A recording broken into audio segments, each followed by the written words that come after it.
Првиот повик за програмскиот период од 2014-2020 година од ИПАР траеше 2 месеци, но заради големиот интерес се продолжи за дополнителни 30 дена и заврши на 21 јули. Добро познатата бенефиција за почетни 60% од добиената сума кофинансирање со 40% учество на земјоделците, дополнителни 5% за млад земјоделец од 18 до 40 години и 5% за неразвиени рурални области се интересни за македонските земјоделски стопанства, што го потврдува и бројот на пристигнати апликации. Во овој период вработените во Агенцијата за поттикнување на развојот на земјоделството, станува збор сега за Пелагонискиот регион, изработи апликации за повеќе од 600 земјоделски производители.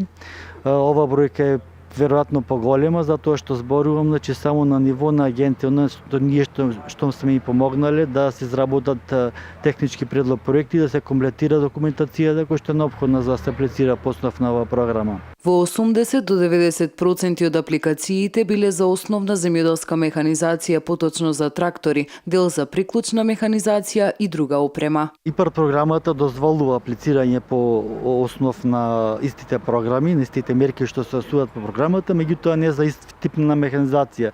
Значи доколку се обезбедиле трактори, сега следниот пат треба да обезбедува механизација, тоа што нормално е дека се смета дека веќе има основната механизација која што му била неопходна.